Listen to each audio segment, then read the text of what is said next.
Hello and how you doing, and welcome back to another episode of Two Jagoffs. I am your host, Austin Cairns, right back here in Point Park's ever so beautiful media hub. And today, ladies and gentlemen, we got a very special guest. This month, I talked about having all different professional wrestlers on, wrestlers from all across the Pittsburgh independent scene. So today, I am bringing on one of the very best, someone who's been doing this for pretty much as long as I've been alive for. Ladies and gentlemen, the gavel, David Lawless. It's so good to see you, David. How's it going? It's going great. Thank you for having me. Absolutely. Thank you so much for taking the time to be here. I mean, you've been all across the independent scene in Pittsburgh. I mean, Enjoy, Rise, IWC. I mean, the companies just go on and on and on. I got to ask you, though, what brought you into professional wrestling? Wow. Well, I graduated from law school at Duquesne University at the age of 25, and that was in 2010. I immediately began working for pretty big personal injury firm called Robert Pearson Associates. Had a incredible inventory of cases, a lot of work. It was my first, real legal job that I'd had after graduating. And I wound up meeting Jack Pollock and Marcus Mann, who were the baristas at Cool Beans Coffee Shop in the basement of the Golf Tower. Wow. I had some personal struggles in, my first career and kind of figuring out what my purpose was and, dealing with alcohol. So I had stopped drinking when I was 29, and I started to get in better shape. Never gave up on the dream of wanting to be a professional wrestler. And then thought to myself at the age of 30, it's now or never. So I found out that Jack and Marcus were both involved in the indie scene, had done some research about local schools and promotions around the area. They connected me to the training school that was at the time PWX. And then later my trainer, Brandon Kay, or my primary trainer, created Rise Wrestling. So my official debut in wrestling was August 8th of 2015. That was my first match. It was at PWX. It was against Cato. I began training in February of 2015, so literally like the day before I turned 30 years old. And I'll never forget this. I went down to the WrestlePlex in McKeesport for my tryout, and I had prepared for 4 or 5 months to get ready for this tryout, right? So you had to be in physical shape to go to wrestling school. And I remember I did my tryout. You had 20 minutes. I did it in 13 minutes, and I was really proud of myself. And Brandon said, well, you did a really good job. Unfortunately, the person that tried out right before you did it in 8 minutes. And I looked over, and there was 18-year-old Lee Moriarty. So my original training class was Lee, myself, and then eventually Duke Davis came on a couple weeks later. But so why did I start? How did I start? I really just never wanted to be one of those people that didn't go after the things that they wanted in life. Mm-hmm. And, it can be very difficult to be an attorney or, really any career path that you choose. So I wanted to allow myself the opportunity to not just be defined by my career, but also just to do the things that I wanted to. And I don't regret the fact that I pursued my dreams at the age of 30. And you tie in your attorney background Mm-hmm. with professional wrestling, which I think is so cool because you're tying in your real personality with your wrestling persona, which a lot of people don't do that. A lot of people try and portray something they're not, and I think you probably know this better than I do. You still have to be yourself within the wrestling business, even within your character, to be believable enough. Yeah. So what made you initially want to make that transition from the attorney to being a professional wrestler? Was it your love for professional wrestling? Was it that you didn't see a future within your attorney background? No, I mean, when I got into professional wrestling, I never had aspirations that this was going to be my primary career, right? And so, I think it's like anything. If you do something for the right reason and you do it with passion, then whatever is meant to come with that career is going to come along. My goal when I got into professional wrestling was literally just to learn how to be a professional wrestler. I had grown up watching professional wrestling since I was 8, and I never fell out of love with the business, or I should say more the storytelling elements of professional wrestling. And so when I began training to be a professional wrestler, all I wanted to know was, how do you get in the ring? How do you take a bump? How do you put a match together? And everything that's happened thereafter has been a bonus for the last 10 years. I never thought I have to go to WWE or I have to go to TNA or whatnot. I just thought these opportunities would come along if I worked hard and, took opportunities that were in front of me. And creating the character of the Gavel David Lawless was a natural extension of that. When I was in wrestling school, I was told to be authentic in your character and be yourself, but turned up to 11. So the only thing I really knew well at that point in my life was being a lawyer and being surrounded by characteristics and individuals that had qualities that I wouldn't necessarily portray myself as in a professional setting. So I decided to create this character that took all of the tropes of, what it meant to be a lawyer, an ambulance chaser, the person you see on television bragging too much, the individual that is too terse or hard to deal with. And I channeled that into a wrestling character. And that's why I became and have embodied the greatest attorney and professional wrestler. Not to mention, not only that, whenever your music hits, you come out with a little bit of a Law and Order theme at the beginning of your song. And so many times in independent wrestling, and this is all over the place, I notice, as soon as someone's theme hit, you really don't know who they are because they don't have that distinguished character. It's not like Stone Cold with the glass shattering. Sure. It's not like The Rock with If You Smell What The Rock Is Cooking. But on the independent scene, there's very few wrestlers that the second the music hits, you know exactly who it is and you get a reaction. I feel like you're one of those few that's in that category because as soon as that Law and Order music hits, you hear a dawn on a crowd. A lot of the times it's boos because a lot of people don't like you where you go. Sure. But there is some cheers mixed in there as well. How did you get that mixed in? Is it because of the attorney background? You wanted that Law and Order music at the beginning? Yeah, I mean, Chris LaRusso, who I went to law school with and who was one of the people that helped train me when I started in the business, he had early on, he said, when you're thinking about your character, your presentation, you want to pass the Denny's test. And the Denny's test is, imagine 4 people come to a professional wrestling show. They're maybe fans of wrestling, maybe they're not. They just want to come and be entertained.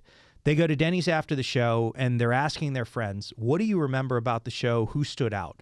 And so everything I've done in professional wrestling, from my entrance to what I wear to even, throwing out the business cards, is all to make sure that when you leave the show, you're never going to forget my character. And so for me, one of my favorite lawyer movies is a movie starring Paul Newman called The Verdict.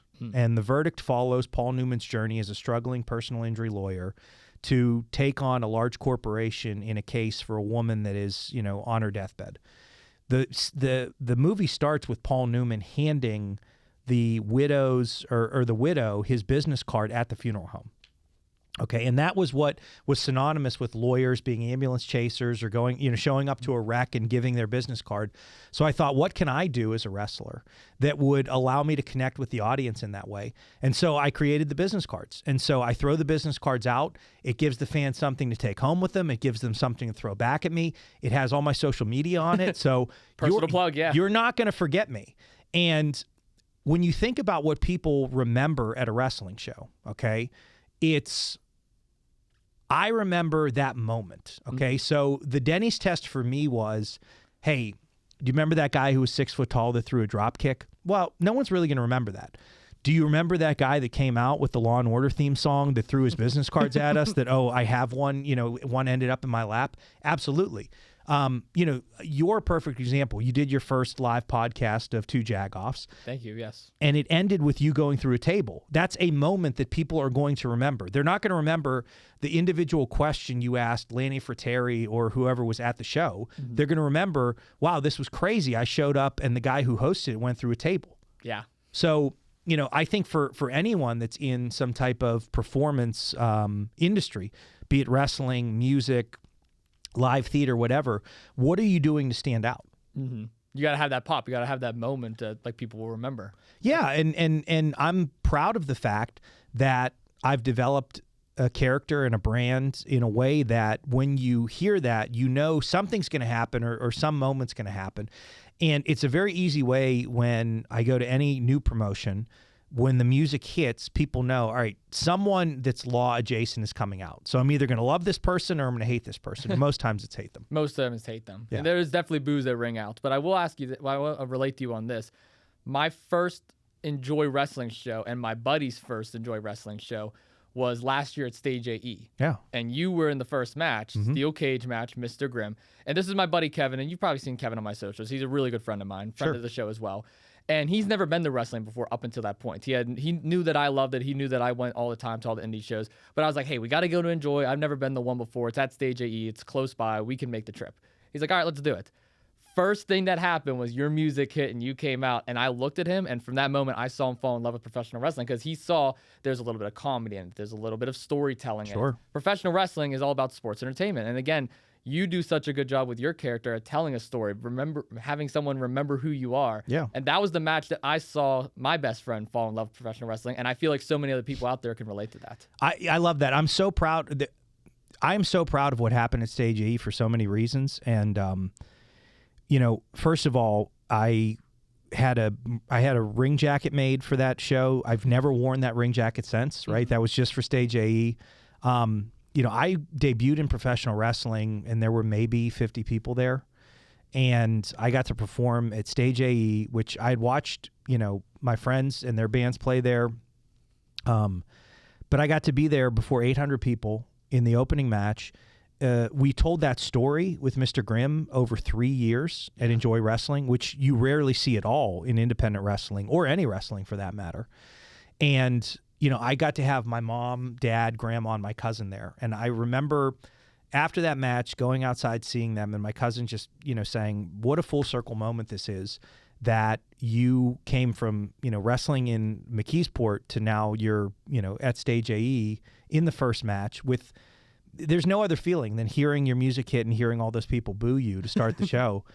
And what was really important to me in that match, too, was, I got to have Duke and Gannon and MV as part of that. Just that little moment where I looked like I was not going to finally give Mr. Grimm the opportunity to beat me up. And then just as simple as them walking out, the reaction they got, that was probably one of the proudest and coolest moments of my 10-year career, was that I got to, have that moment and tell that story for such a great company in front of so many people in my hometown. It's just moments like that in life just don't come for everyone. And that just shows you do such a good job of playing into the crowd too, because a lot of the times heels and faces, they got to play into the crowd. If you're a bad guy, you definitely got to play into it. If you're a face, you got to be loved. You got to make sure everyone's cheering for you. Yeah. And you throwing out the cards definitely gets a reaction from some people. Sure. I will say at a 2PW show I went to, you were throwing out the cards to everybody. You made eye contact with me and you said, oh, you especially need one, you jag off. And I was like, what the hell? I was like, what did I do? I'm just sitting here having a drink and you're throwing one at me. Yep. I love how you do that. It's so cool. Well, I think, again, especially with that Enjoy show or, 2PW recently at a new venue, right? Mm-hmm. You always have to imagine that the people that are there at a professional wrestling show, just picture they've never seen professional wrestling before. If I can give you a little inside baseball on my theory behind professional wrestling and shows, we're one of the few sports that, people don't have a connection to. And what I mean is, like, you look at baseball, you look at soccer, you look at hockey, you look at football, you look at basketball, right? There's opportunities for people to have engaged with those sports or even play those sports, even if it's recreationally. Okay, so, you've played pickup basketball, you understand the rules. You may played wiffle ball or baseball. We're one of the only sports that people don't have a natural understanding of what the rules are. And our job as the performers is to educate the fans for what the rules are. So I think every single wrestling show, regardless of if it's WrestleMania or if it's, Thursday night fights, the first match has to start with a lockup and has to start with a rope break. So that way the fans are educated to know, okay, if this person gets to the ropes and touches the ropes, they have until a certain period of time to break the count. That's a good point, too, because it's not even just about the out-of-ring connections they make. It's that in-ring psychology that you got to understand. Right, and you're establishing, okay, here's what the referee's job is. Here's who the people in the ring are. Here's how the ring works in playing into that story. And getting back to the point, people are exposed to professional wrestling in the sense that they may have seen it or they may know some of the characters, but no one's playing pickup professional wrestling, right? They're not playing pickup basketball. So, you go to a hockey game and you know the rules. You go to a baseball game, you know the rules. They're either posted for you, you've played baseball, you understand it, or they're explaining it to you. Our job as the performers, though, is to educate those fans and let them understand from an early standpoint without screaming at them what the rules are. And that's such a cool point that you bring up, too, because a lot of those people don't understand it. They're just coming to these shows, and they're like, oh, yeah, beat the hell out of him. And they're like, wait a minute, no, there's rules here, pinfall, submissions, disqualifications. A lot of people don't even know that there's disqualifications until you see a chair shot. And when you put together a show, as a booker and as someone that is agenting these shows, it's so important that you talk to and watch the show before you so you can use what people have seen already against them. Like, this is a perfect example of how we did that. So Rise did a show at LaRoche University in May of this year. Okay, so my best friend is in a band, but he's also the head of the marketing department at LaRoche. His nonprofit marketing class puts on a fundraiser every single year. The last 2 years, one of the pieces of entertainment they've done is professional wrestling. Mm-hmm. So we set up a match where it was me versus Alex Danis, right, who's from the North Hills, and so had half his family in the crowd. And the way we set the match up was I came out, I cut a promo at the beginning, I ran down the North Hills. He came out standing up for the North Hills honor, challenged me to a match in the main event.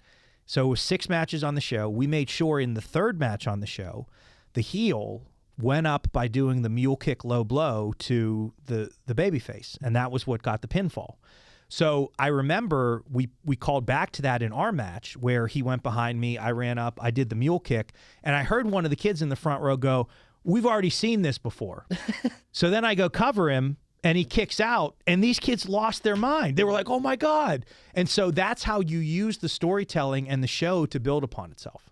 And you've done that all throughout your career, and you've had so many amazing matches too across so many different promotions. But my next question for you is, what's one that stands out? Was maybe the match you're most proud of, one of your favorites? It could be from any promotion. Probably it's either the steel cage match against Mr. Grimm at Enjoy, or it's the 60-minute Ironman match against Reese. That's a good one. The steel cage match at Enjoy is probably one of the highlights of my career because of what we talked about, right? What it meant, how big of an event that was, the storytelling that had gone in.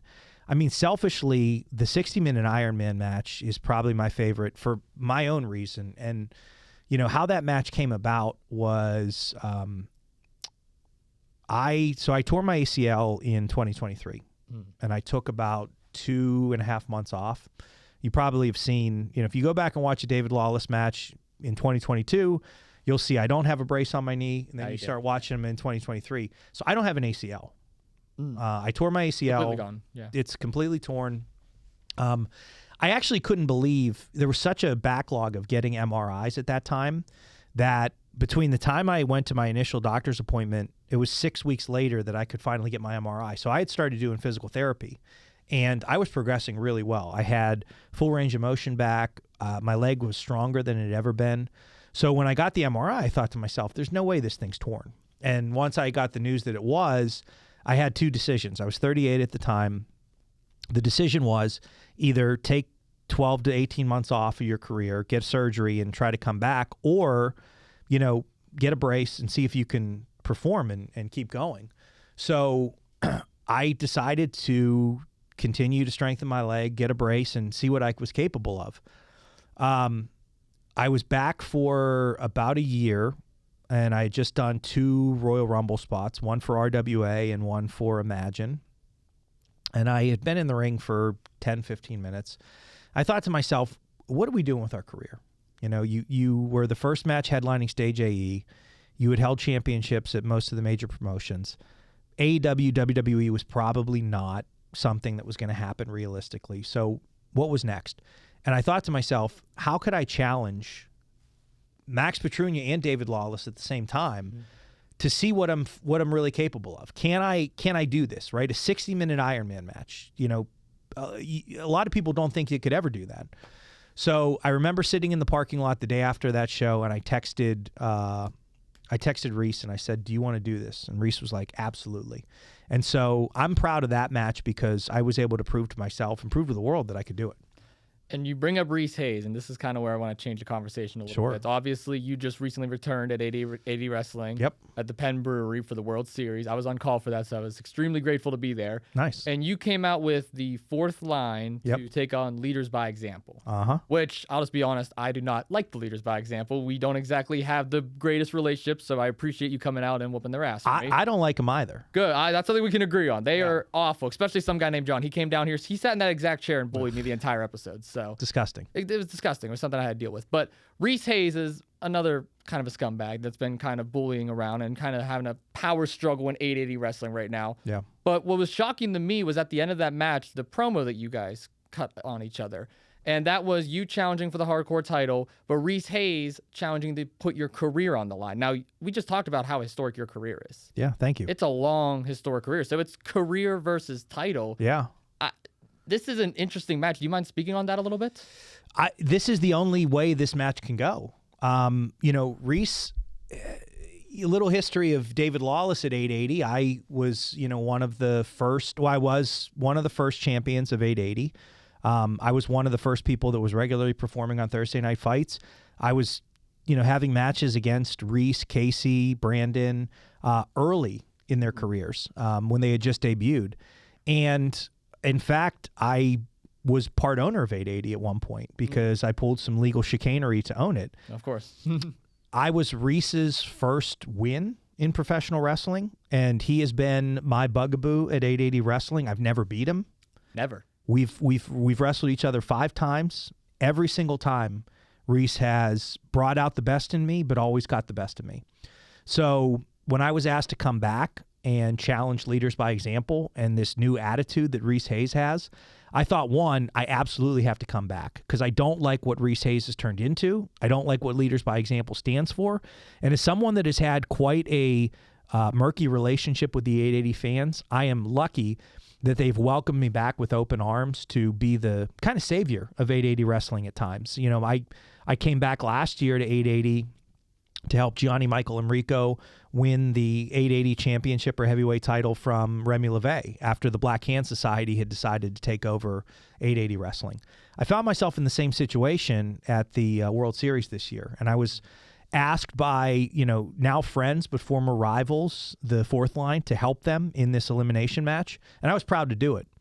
But when Reese came out and challenged me to that match, this is the only thing that we have left to do. We've never had a hardcore match, and if I can't beat Reese Hayes the 6th time I'm facing him with his new attitude and his new group of friends, I don't deserve to be around 880 anymore. And listen, Lawless, I have nothing but respect for you, but I mean, the numbers don't lie. The odds speak for themselves. You've never beat Reese Hayes. And as someone, again, who is going to be rooting for you in this match on commentary, I mean, as much as I can't stomach Reese Hayes, he seems to be unstoppable right now. The leaders by example, they're throwing out every shenanigan that they can to take advantage and to win all these matches.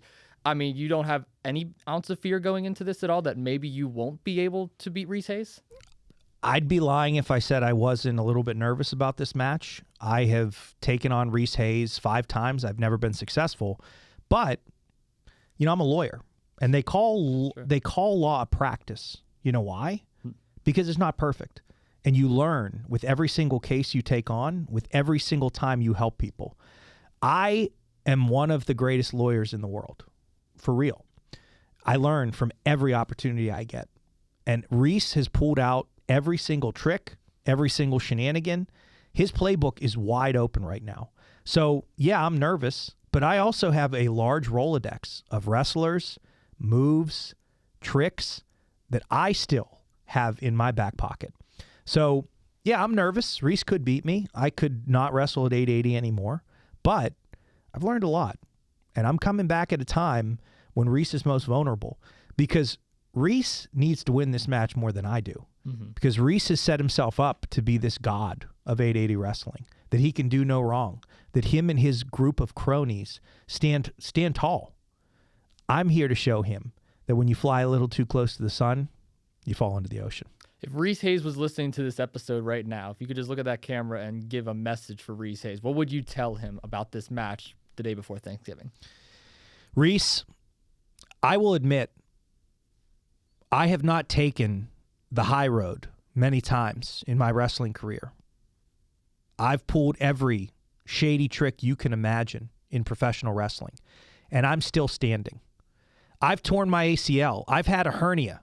I've had concussions. I've barely been able to stand, and I still have met the challenge.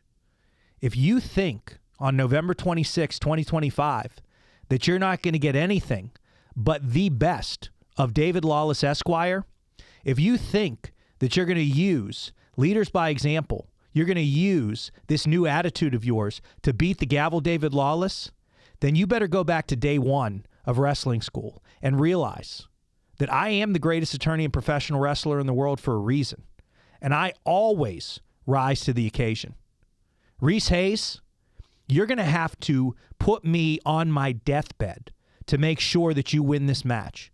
And I know you think you can do it, but when push comes to shove, Reese, you will never outsmart, outwork, outthink, or out-earn the greatest attorney and professional wrestler in the world. You better be ready for war, because I am fully prepared to leave everything I have in the ring at Penn Brewery. Oof, that match, I can't wait for that match now. I feel like it's about to happen this week. This is exciting. Thank you. This is exciting. That was really good, actually. Thanks. Right on the spot, too. Hell yeah. Hell yeah. Reese, you better be watching, Reese. I've been thinking about this for, a match like this I've been thinking about for 10 years since my career started. I could tell it's been on your mind. I could tell it's in the back of your head, and that's why I'm extremely excited for that. But I kind of want to transition to a different promotion, if you don't mind, for a second. Anyone. Rise Wrestling. Sure. Now, I'm not as familiar with this company. I'm actually planning on going to my first show November 8th, which I'm pretty excited for. Great. But you've kind of taken this business over, it seems like. Dangerous Night Cowboys. I know there's history with you and GME in other places. I've actually called a tag team match of your guys in Cleveland before. Yep. But now you're with Cowpoke Paul. Yeah. I don't know if I fully agree with the mindset you have over there. Do you mind speaking on that a little bit? Listen, it's simple. Rise Wrestling has been in existence for the past 9 years now. And I watched Rise Wrestling from its infancy. I was there at the first Rise show. I've been there in lockstep with Brandon Kay, Christy, his wife, everyone at Rise Wrestling. In fact, I've helped make that company what it is on my hard work. Now, I've taken some time off from Rise Wrestling. I've seen all the wrestlers come through there. I've seen the younger talent come through there. And one thing that stands out is someone like Cowpoke Paul, someone like GME, people that have put their blood, sweat, and tears into Rise Wrestling. What thanks do they get? Absolutely none. So when the opportunity came for the gavel David Lawless to win the Rise Grand Championship and align himself with Cowpoke Paul and Gianni Michael Enrico to outsmart Brandon Kay to take over that company, to send it in the direction that it deserves, I took it. And it's simple. I don't want to destroy Rise Wrestling. I don't want to end wrestling in Uniontown. I do want to destroy Brandon Kay. I do want to destroy what he stands for and what that company has become, which is a shell of itself. But everything I do with love. I saw a viral clip of you guys also doing 6'7" on the back of a truck or whatever. It seems like you guys are just kind of joking around. It seems like this is a joke to you guys. I mean, it's not. It's not? I assure you, as many jokes as we make, it's very serious. We may take a humorous route to connect with the audience, but at the end of the day, ask yourself, who else from the Rise Wrestling roster was on the back of that truck, passing out candy to the people of Uniontown, reminding them to show up and watch the Dangerous Knights Cowboys beat White Trash Forever in a Ronnie's Rules match on November 8th? Who was there? I guess you got to put Wasn't it there. Ron Mathis. Yeah. It wasn't Tyler Vox. Wasn't Bruce Gray. It was Cowpoke Paul. It was Gianni Michael Enrico, and it was David Lawless. The same people that any promotion we go into, we put on its back and we take it to the top. What can we expect from the Rise Grand Champion going forward? Well, I'll tell you one thing. Brandon Kay will never get a shot at the Rise Grand Championship. Not even once. Not once. I refuse. As 80% owner of Rise Wrestling and as Rise Grand Champion, I refuse to put that title on the line against him. I'm here to elevate that company, not bring it down. And the only thing that David Lawless putting his grand title on the line against Brandon Kay does is it makes it a joke. Brandon Kay should not be in professional wrestling anymore. He should not be anywhere close to the Rise Grand Championship. And I'm happy to give an opportunity to someone that earns it, but that's not Brandon Kay. What you can expect from the Dangerous Knights Cowboys at Rise Wrestling is a level of excellence this promotion has never seen. You want to know something? I take over as owner of Rise Wrestling. I win the Grand Championship. Where's Rise performing November 15th, 2025?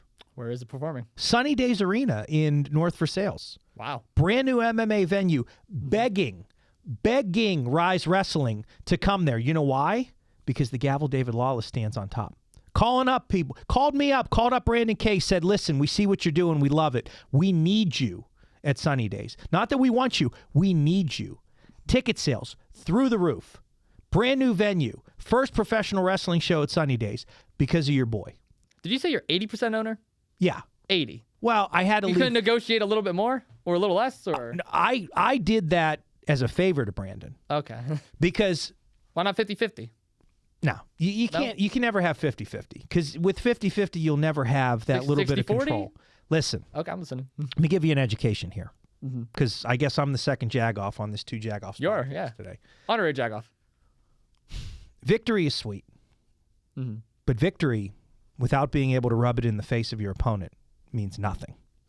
Brandon K is 20% owner of Rise Wrestling because I let him be 20% owner.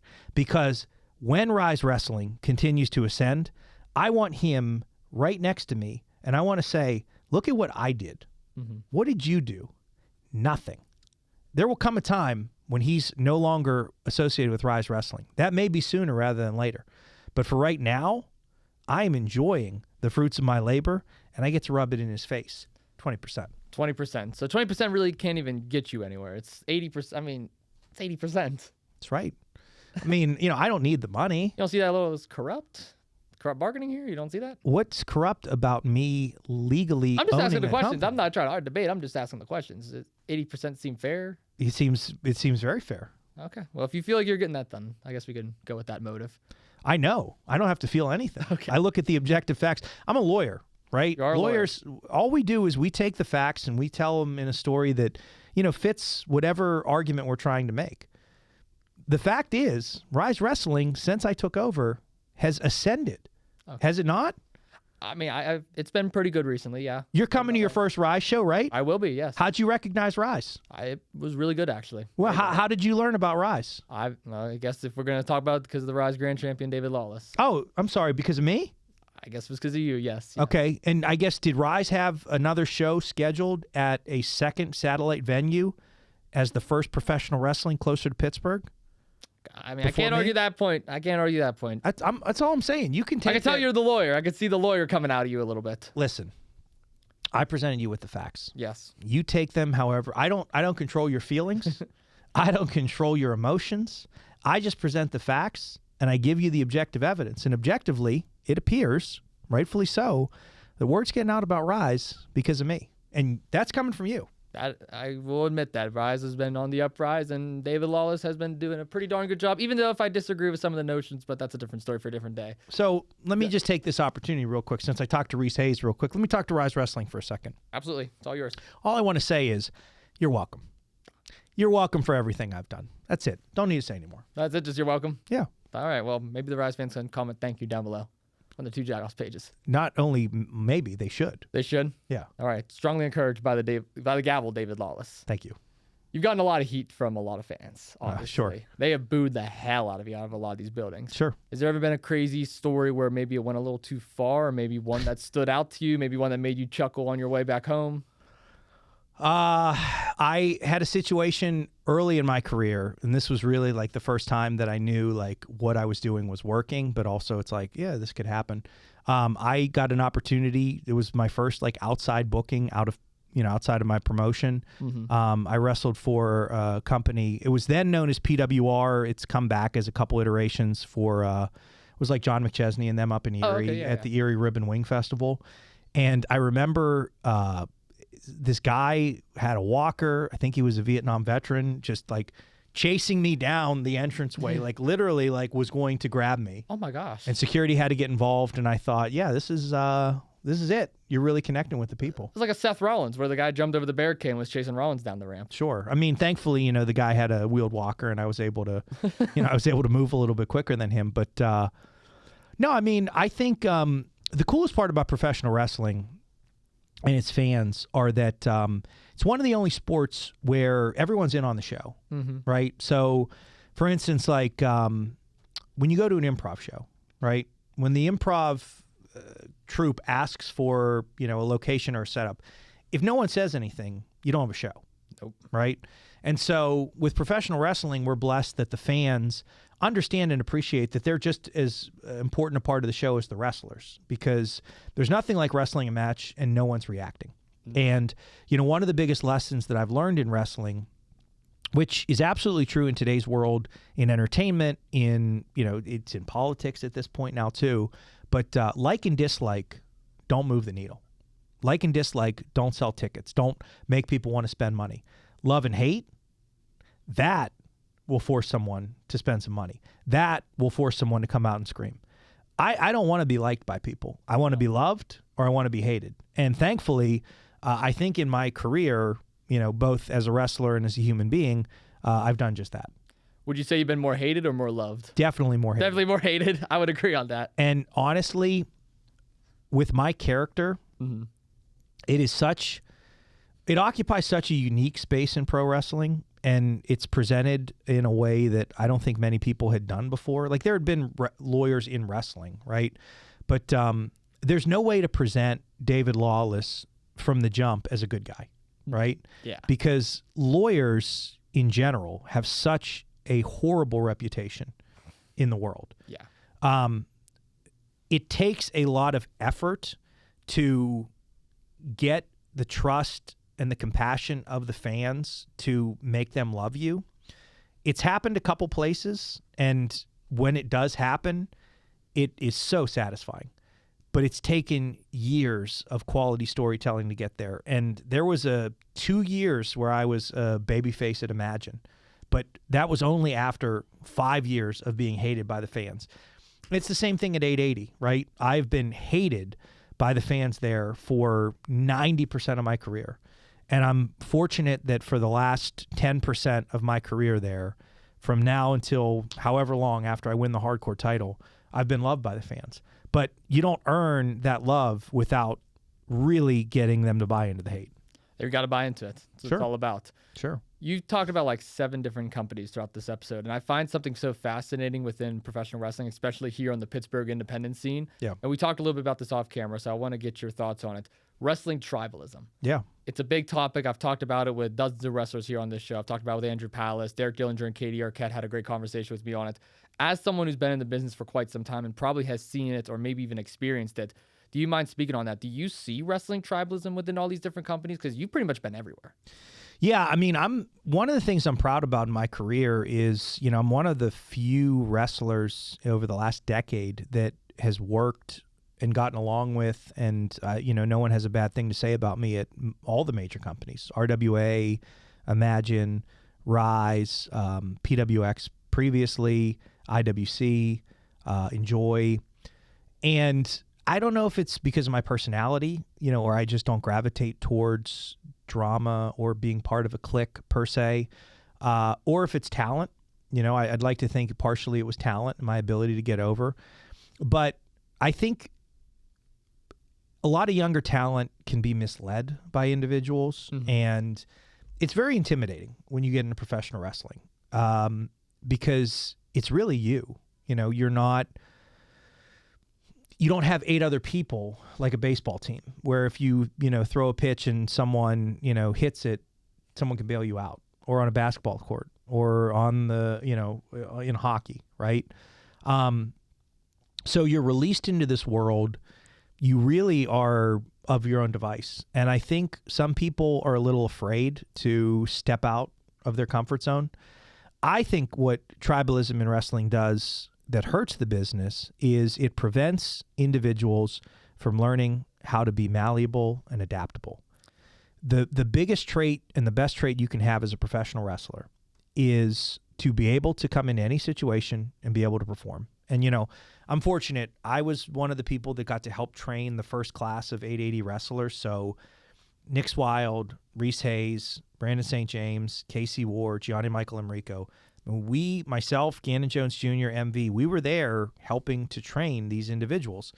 And I remember when I started doing Thursday night fights, when I was, 7 years in at that point, people are like, oh, you must get opportunities and everything, but you never want to lose the humility of jumping in the car, helping set up the ring, being able to work a 5-minute match to open the show or on a pre-show.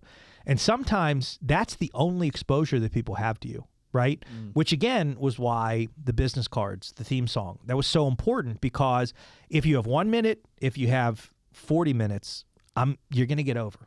You're going to get over. And even, recently, this year, even in March, I'm 10 years in. I've worked at every major company in the tri-state area. I've wrestled in New York. I've wrestled in Ohio. I've wrestled in West Virginia. I still drove down to Maryland for no pay to work on the pre-show, to try to get an opportunity to work at a company that I wanted to work for. And if anyone thinks 2 years in, 7 years in, 10 years in, you're beyond that, you need to lose that attitude. And that's what I think tribalism breeds. And the opportunity to, it steals from people the opportunity to learn how to navigate the different crowds. I will tell you that an 880 crowd is vastly different from a Rise crowd, from an Imagine crowd, from an IWC crowd, from an Enjoy crowd, from a crowd at the camp show that Jock Sampson runs every year in Ripley, West Virginia, to the Pro Wrestling Conquest crowd, to the Voltage crowd. And you have to be able to understand how to go in there, read the room, get your character over, and leave in a way that satisfies the promoter, the locker room, the fans, the show, and is a service. And I know from a promoter's perspective, when they look at tribalism, they want some talents to be a main attraction for their company, and they feel a certain way when maybe they'll go compete somewhere else. Because if you're a fan and you're coming to pay maybe $20, let's just say, to go to this company to see a star like you, you don't want them to go and pay $15 on another company to see that exact same star. They keep it as an attraction. So I know that's what the promoters think, but I love the point that you bring up there because, again, at the end of the day, every crowd is different. Every promotion is different. Everyone is unique within their own way. Look, Tom Hanks might be one of the greatest actors in the history of cinema. Mm-hmm. You don't get to Tom Hanks in Forrest Gump without getting Tom Hanks in Bachelor Party or Turner and Hooch. Oh, I love that comparison. That's good. And that's the thing is, we do professional wrestling because we love to perform. Mm-hmm. And I've wrestled before thousands of people. I've wrestled before 8 people. And by the way, it's always the same.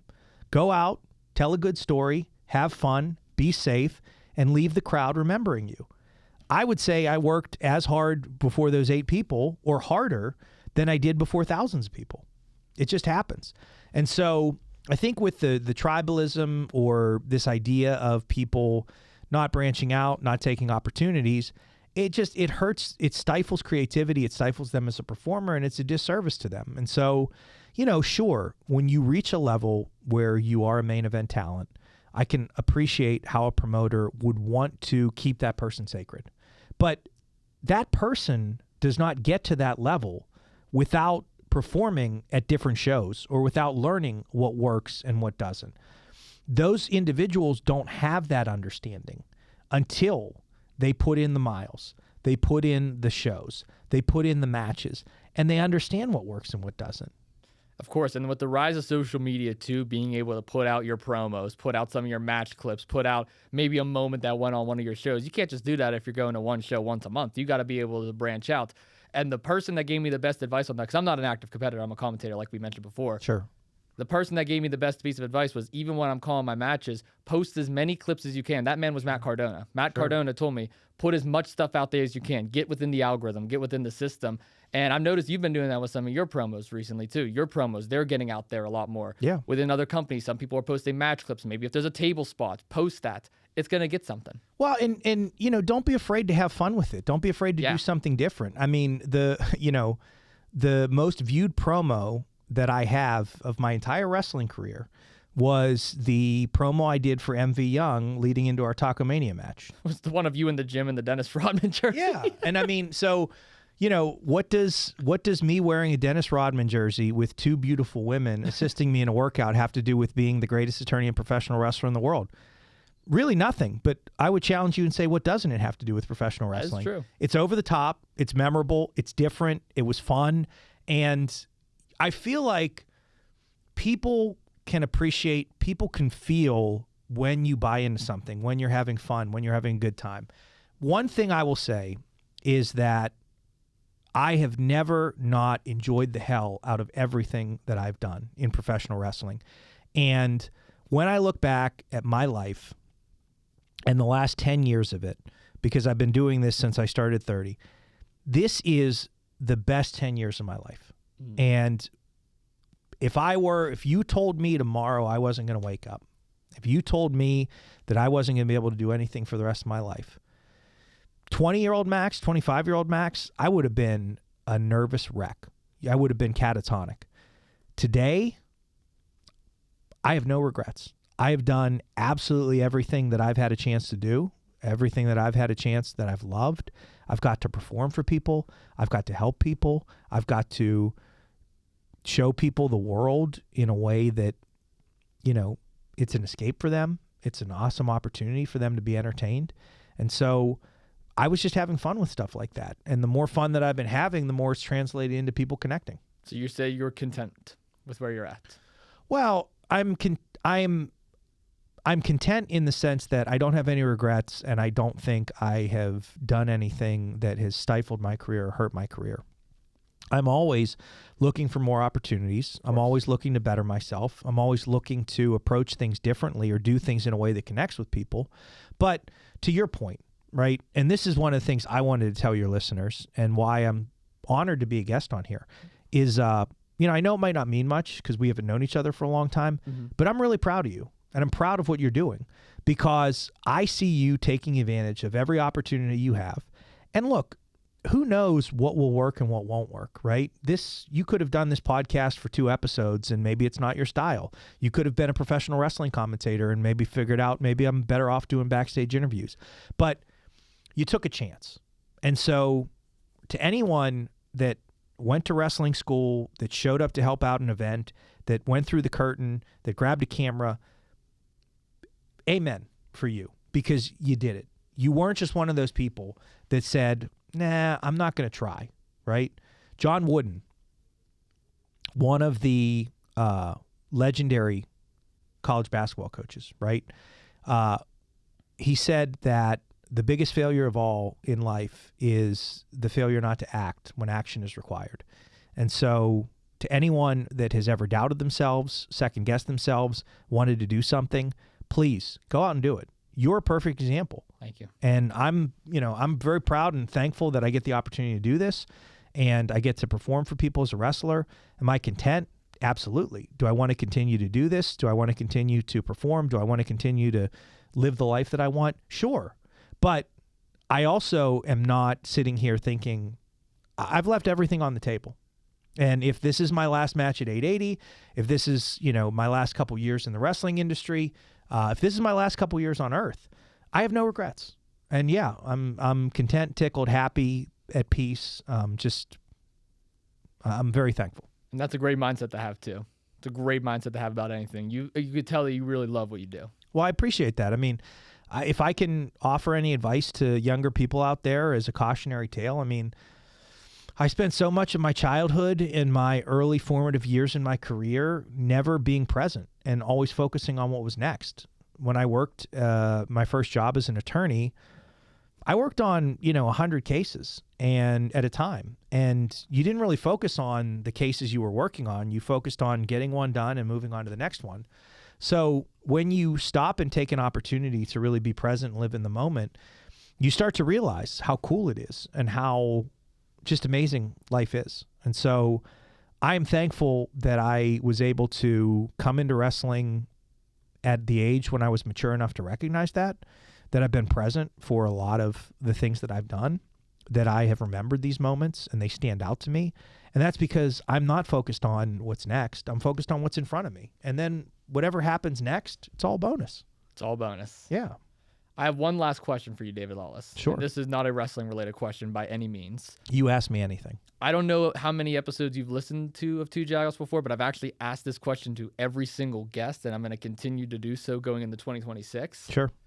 What's the go-to restaurants? What's your favorite place to grab a meal? I'm a big foodie here on the podcast. I love professional wrestling, but I love food just as much. Yeah. What's the go-to place? I got to know. Mad Mex, Shady Side, South Highland. The order is chips and salsa, seitan wings with honey barbecue, vegan ranch, and waffle fries. Holy hell. It was like you were right there at the window, ready to go. Listen, man, I eat there probably 2 to 3 times a week. So, for anyone out there, I'm a 40-year-old man. I don't have children. I've never been married. I live in a condo in Shady Side by myself. I own my own business. I've been very successful. And so I'm very fortunate that I have a lifestyle that affords me the opportunity to be able to walk out of my house and go eat. And it just so happens that Mad Max Shadyside has been like the go-to spot for me. I guess if we're talking about different types of food, I would have different recommendations. If we're talking about Asian, I would say go to Thai Cuisine in Bloomfield to get Thai food. If we're talking about Chinese, I'd go over to Jimmy Wan's in Fox Chapel, or I'd go over to Taipei. If we're talking about tacos, I mean, you know, a lot of people are going to love this. Some people hate it. Fucking Taco Bell, man. Taco Bell's good. Let's rock, dude. Taco Bell's great. Let's rock. I went vegan about 6 years ago, and I've started putting eggs back in my diet. So I'm considered a vegan, Veggan. Okay, yeah. But man, Taco Bell, the potato tacos, awesome. They got like those little cheesy roll-ups for only $1 too. Those things are dangerous. I mean, you can go to Taco Bell and spend $5 or $50, and you're gonna walk out well fed. Oh yeah, you're gonna walk out well fed. You might have a stomach ache the next day, but that's okay. Yeah, it's worth willing to pay. Yeah, so I mean, I can cook. I don't cook for myself much. So, you know, chances are if someone was saying, "Hey, where do you want to meet, or what do you want to go eat?" I'd say that pizza, Spack Brothers, vegan. Their vegan pizza, their seitan cheesesteaks, all day long, my friend. If we're going fancy, Eddie Merlot's, great steakhouse. Probably one of the only vegans that tells people to go to steakhouses all the time. But you got to understand how to order, right? Yeah. You get a large baked potato, you get some mushrooms, you get a salad, you get their balsamic vinaigrette, you get their broccoli, you get whatever veggies you can. You're eating good. That sounds good, actually. That sounds really good. So I guess if I had a pick, if you were saying what's one meal I would go to, Mad Max Shadyside, South Highland, seitan wings, honey barbecue sauce, vegan ranch. That's also good. That might be the most detailed answer you've ever gotten on this podcast. Most people are stumped. They have to think about it, and they're like, man, you put me on the spot. No, you just rattled it right off. Like, you were prepared. I mean, have you seen me? I've been eating pretty well my whole life, so. I'm not going to go that far, say that. But, no, I appreciate you sharing that, and I appreciate you so much for coming on as well. I mean, I know we haven't known each other as long within the business, but we met through professional wrestling. And you've been always a nice little mentor. Every time I had a chance to talk to you, you've always shared some words of wisdom. You always gave me some advice. You pushed me to do great things. So I appreciate you for always supporting me, supporting my brand, and supporting professional wrestling. Well, it's easy with someone like you because you show up, you take it seriously, you put in the work, and, you know, it would be impossible for a professional wrestler that is active in the professional wrestling community or in Pittsburgh to not know about your podcast or who you are. Now, I will admit, I'm not someone that has listened to the full-length podcast, but I see your clips, I see who you're interviewing, I see what you're doing, I see how you present yourself, and it's really easy for me to look at someone like yourself and want the opportunity to do this, to be chomping at the bit to do this because you take it seriously and that resonates with your audience. That's why you're such an authentic individual. That's why you have such a connection. So for everyone that's out there, I'm the greatest attorney and professional wrestler in the world. This is by far one of the hardest working and greatest individuals in the indie wrestling community. Support Austin Cairns, support 2 Jagoffs, support everything this man does because we need to encourage more people like this in wrestling, but also in all these spaces. Oh, well, thank you so much. That you're means welcome. the absolute world. You're welcome. Really warm for that. What was your first impression like of me? I actually don't even really remember what our first meetup was like. I think we first formally met at an 880 show. I think you were probably assisting with either camera work or might have been music at the time. I don't know. Yeah, it was probably camera work. My first impression of you was the same impression that I have of you today, which is someone that cares, someone that is not afraid to shake someone's hand, is not afraid to ask for something.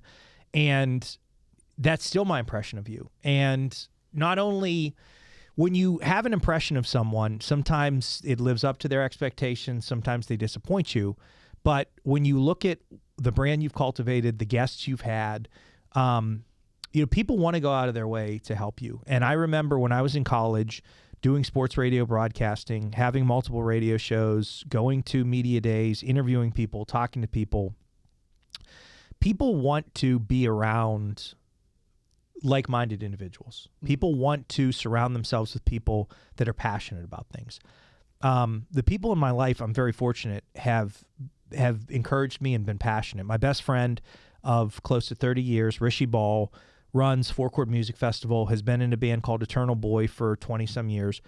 Incredibly passionate. Someone that just takes the reins and does what he wants to do. You're the same way. So to me, what I would like you to understand from my perspective is you're a great human being. Thank you. Don't ever change that. And if this is all your career ever amounts to, or if it goes through the roof, which I think it will, don't ever be disappointed. Don't ever be upset, because you did something that most people don't do, which is you took a shot. Congratulations, my friend. Thank you. I really appreciate that. It Of course. means the absolute world to me. And thank you again so much for coming on this podcast. I was honored to have you on, because I will be lying to you if I said I wasn't a fan of yours, actually. But I was a fan of yours before we met. Yeah. So this is already a full circle moment for me as well, being able to have you on. It's so weird. I don't ever see myself as someone that's doing anything but being myself and having fun. But like people like, Clayton, even though he's a leader by example, wanting the opportunity to, kind of work with me, and, hearing like Tad Jarvis, right, from Rise. Yeah. Tad, I remember talking to Tad before Tad even went to wrestling school at Rise. Cowpoke Paul, it was one of Cowpoke Paul's first matches. So having these connections and being able to, talk to these individuals that knew you before or then come into the business, I think it's awesome. And hopefully whatever happens with my wrestling career, be it as an in-ring performer or otherwise, maybe we'll get the chance to call a show together someday. Oh, that would be sick. That would be incredible. Be a lot I'm so of down fun. for that. I've called a couple of your matches already, so I'd be down to do one with you. Yeah, it'd be fun. Well, David Lawless, thank you so much for coming on. I'm going to give you the final words here. Would you like to leave something with the audience as we end things off today here on Two Jagoffs? Maybe the wrestling community, as you will? Yeah, so one, thank you, everyone, for your continued love, support, hatred, whatever that is. I mean, I'm just happy to have a reaction. To those of you that are listening or watching, please come out and support indie wrestling. IWC, Rise, Imagine, Enjoy. It doesn't make a difference, right? Conquest. Come out to shows, because without the fans, we can't continue to do what we love. Continue to come out to 880 shows, watch Thursday night fights, watch Two Jagoffs, listen to Two Jagoffs, and truthfully, check out the Gavel David Lawless Esquire upcoming shows that you can see me at. Depending on when this comes out, Rise, 880, Imagine, Enjoy, Conquest. I don't think I'm forgetting anywhere, but yeah, please follow me on social media, Gavel David Lawless on Instagram. And if you see me at a show or you see me at intermission or something, please come up and say hi. For sure. We'll make sure we leave links to all that down below as well. Great. Thank you. Awesome. Well, David Lawless, thank you again so much for coming on. And thank you all so much for tuning in to Two Jagoffs. This Sunday, we'll have yet again another new interview. And then Thursday, we'll have a new NFL Weekly Predictions episode. I'm Austin Cairns. Until next time, we'll see you in the next one. Peace.